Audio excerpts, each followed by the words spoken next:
Alright, YouTube, I'm back once again. Figured I'd get a second deck talk out of the way since I've been gone for a while. Give you guys something to watch.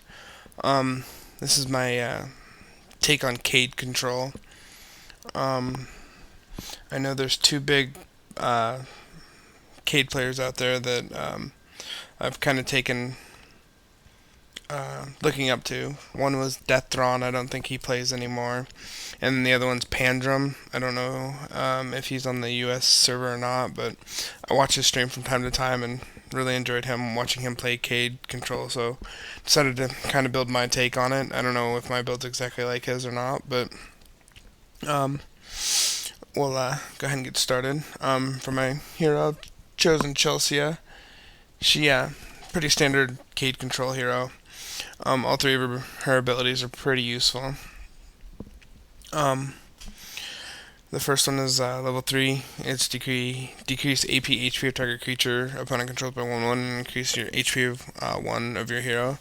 So it's pretty much Dark Phobia with a built-in gain 1 life. So, I mean, at instant speed, it can be pretty good, especially against, like, Birds of Good Luck and stuff like that. Her second skill is level 7. Decrease HP of target opponent's hero by 2 and increase HP of your hero by 2. It can be this can be good in especially in situations where you're starting to get low on life from either desiring for Wish a lot or if you're getting rushed.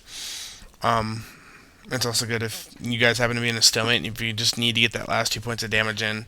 It's just 2 points of damage directly to the face. So, and her third skill is for level 3, or for her level 3 anyway. I think it changes at level 5, but for now it's level 3. Increase AP of your hero by 2 until end of turn. And then get Bloodthirst 1.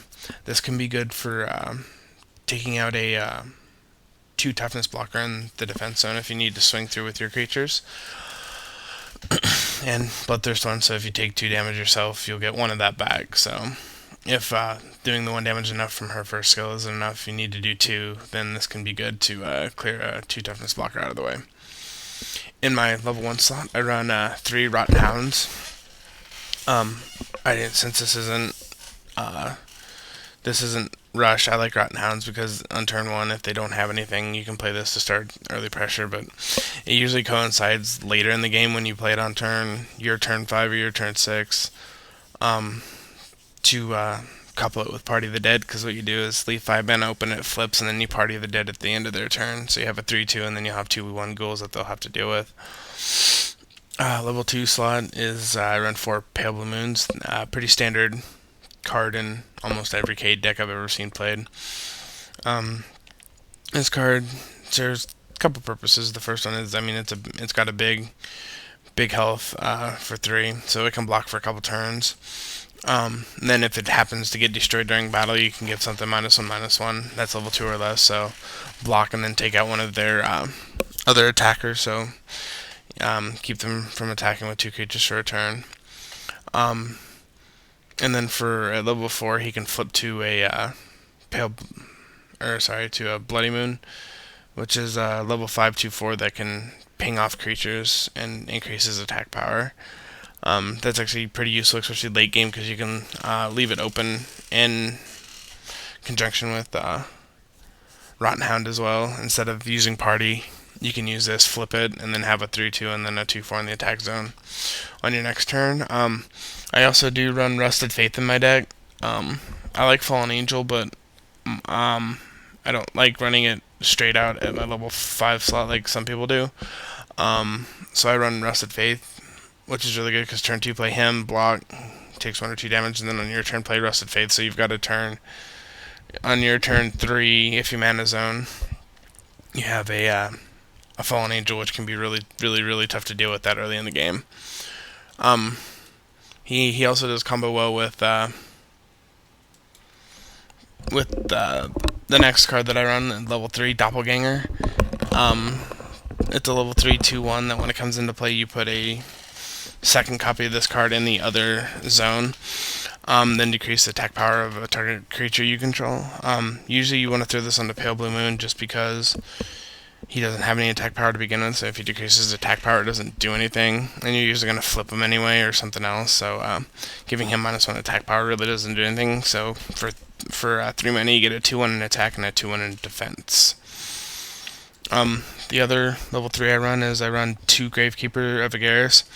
1, 2, 3s are really good, especially when you're playing control to throw in defense, because you can usually 2-for-1 with it, or they have to deal with it because it's got a big butt.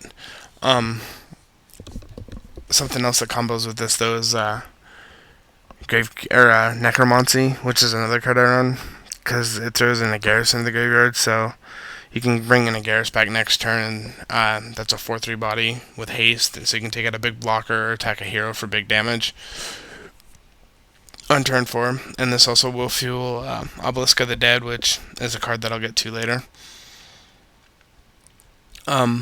I also run 2 Lord of the Deads. This card is really good graveyard manipulation, especially with all the ghouls that you'll be pumping out late game between Obelisk of the Dead and Party of the Dead, so you'll always have a 2/1 ghoul in your graveyard that you can bring back with him. Plus he's also good to play after you play a Party of the Dead, because you can increase the power of all your zombies by 1, so all your ghoul tokens become 3/1s, so they become a lot more dangerous. And then like I said, his graveyard ability comes in handy later. Once your ghouls start dying, you can just keep bringing them back. Level 4, I run Necromancer. This is a pretty standard level 4 run in just about every control black deck that I've seen played. He's a 3/3, and then with his ability, you can activate it for 3 and decrease AP HP of target creature by 3/3. This is really good, especially if there's a lot of defenders cluttering the ground. You can snipe off one that's got 3 toughness that you may not be able to get to with the other creatures, because your opponent will throw other creatures in the way. So, but he's also a big body in the attack zone if you decide to put him up there. At level 5, I run Abyssal Chaser. A lot of people run second head, and it's same level 5, 3, 4 with Bloodthirst. The reason I'm trying this guy out, 1, because I've got 3 of them. I just happened to get lucky with the packs that I bought from episode 3. But I'm also trying because we do set Doom into our graveyard with our Skull Hounds. When our Rotten Hounds slip into Skull Hounds and they die, we do run Contagion with the ghouls that we get from multiple sources, and then Dread comes from either our Bloody Moons if they happen to die, or a Garrus if you happen to flip over a Gravekeeper of a Garrison to play and flip flipping a Garrison into the graveyard. You'll get Dread 2 from that. So just testing them out. I do have the means to get second heads if I need them, but I'm just going to try Abyssal Chasers out for now. And they seem to be working pretty well for me. I've only played a couple games with this deck, and I'm still kind of getting used to it. So at the level 6 slot, a lot of people run Argosian Destroyers.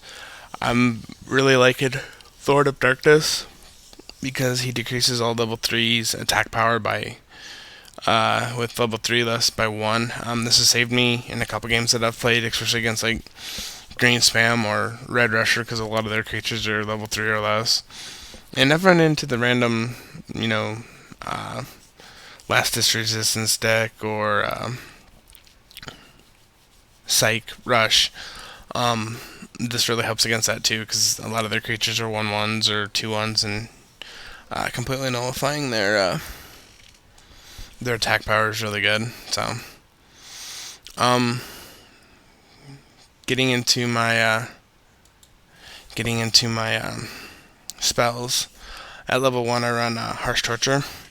It's just simply destroy target creature opponent controls with HP of 1. I have used this in conjunction with like Chelsea's first skill, which is decreased target opponent's attack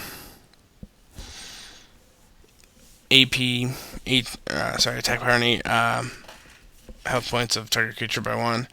And this can be used to finish it off if they've got something in defense. And then it's also an early answer to some, like Fierce Commandos, and it can also kill Birds of Good Luck and stuff.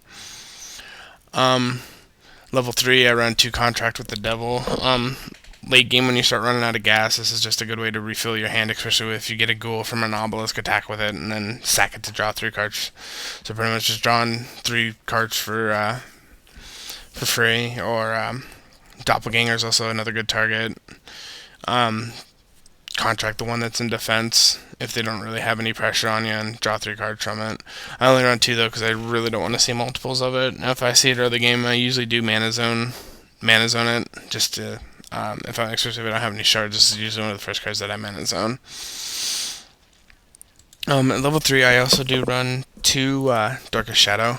I don't see a lot of Cade control players playing this card. I personally like it just because it can snipe off a level 5 that you need to deal with. There are multiple ways for Cade to deal with bigger creatures by playing their own big creatures, but if I can just flat out kill it and not have to worry about it, and save my creature, then it's good to go that way. I run 2 Desire for Wish. It's level 4.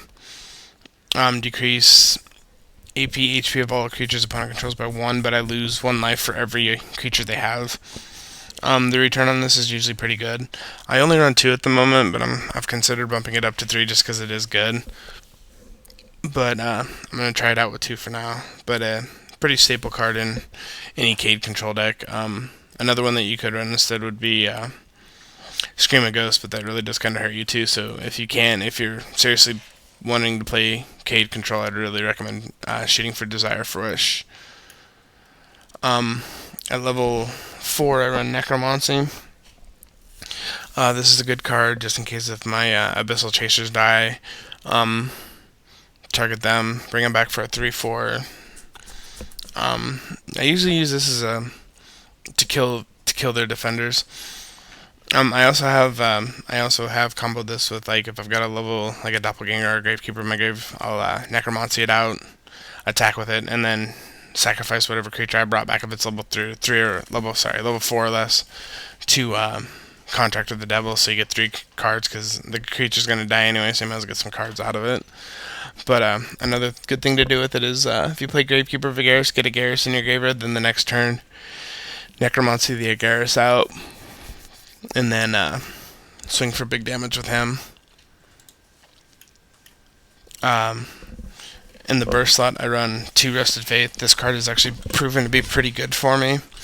Throwing Pale Blue Moon or Gravekeeper of Agaris or even Necromancer into defense zone, I'll block a creature, kill it, or in the case of Pale Blue Moon, not kill it, but live, and then they try to kill it off with another creature because I've already blocked with it. I'll Rested Faith in response, so it wastes their attack and it gives me a 3/3 in the attack.